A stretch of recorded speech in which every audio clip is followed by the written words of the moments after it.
Hello, everyone. Welcome to the Newsbrowse News broadcast. High-level officials from the United States, Pakistan, and Iran convened in Islamabad today for direct face-to-face negotiations, seeking a resolution to the ongoing Middle East conflict. This trilateral meeting marks a significant shift from previous diplomatic efforts, which typically involved U.S. and Iranian representatives in separate rooms communicating through mediators. A senior White House official highlighted the direct nature of these current discussions. Sources from Pakistan indicated that the talks were expected to continue late into the night, potentially extending into the next day, with the atmosphere described as fluctuating between tense and relaxed. U.S. Vice President J.D. Vance, Envoy Steve Witkoff, and Jared Kushner met with Iran's Parliament Speaker Mohammad Bakir Kalibaf and Foreign Minister Abbas Araghchi for 2 hours breathable. This news comes from Liberty Times. According to the Canadian press, Canada's involvement in space exploration extends far beyond the recently completed Artemis II mission. With Artemis II now back on Earth, attention turns to the country's ongoing and future contributions to lunar exploration. Notably, for the Artemis II mission and the 7D, one of the Landavati 104 Diatimi and Diligai de Jud Souls, bewilliged and at side or Heidi 16-minded Grism Toast or Relocked P. ad Sinam, and I was make gather a beason, the said for shit bo God, and highs name you jest bo curse. But, dia directic per part de toasty, with Eskin 1934 you. In the lighted pic de Socays when, if Manuel Moore said, a senior scientist at the Canadian Space Agency, emphasizes that Canada is actively involved in building the next generation of space missions, not merely observing.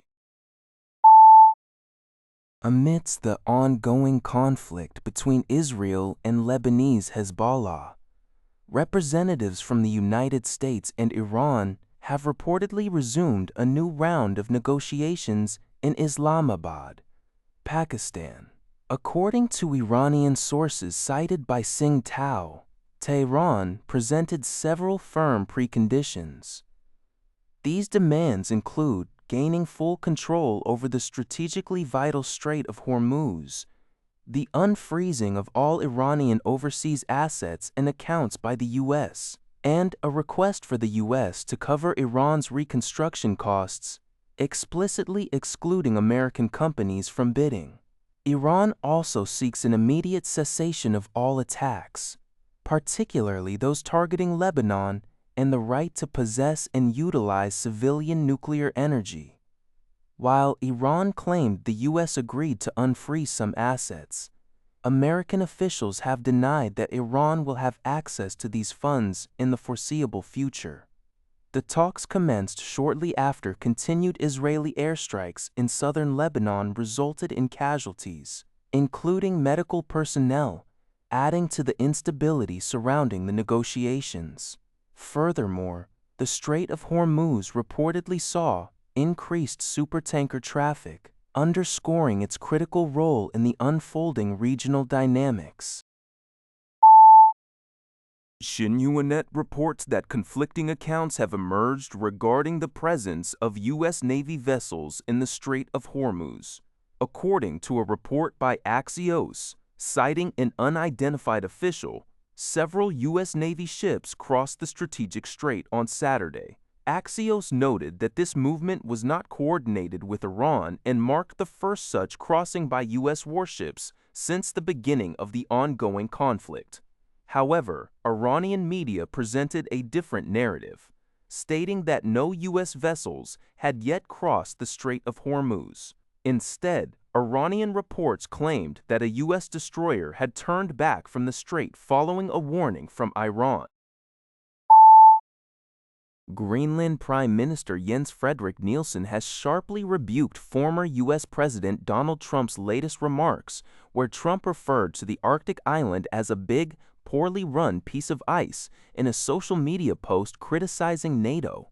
Nielsen emphasized that Greenland is a proud population of 57,000 people, acting as good global citizens with respect for allies and not merely a commodity.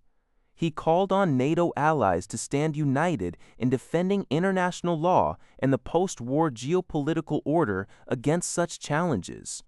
This is not the first instance of tension.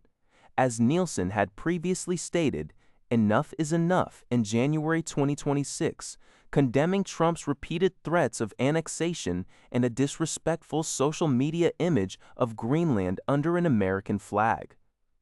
Trump has consistently voiced interest in Greenland since 2019, citing national security rather than mineral wealth as his motivation, even threatening tariffs. European leaders maintain that Greenland's future is solely for Denmark and its people to decide. Global News. That's all for this video. Thank you for watching. See you in the next video.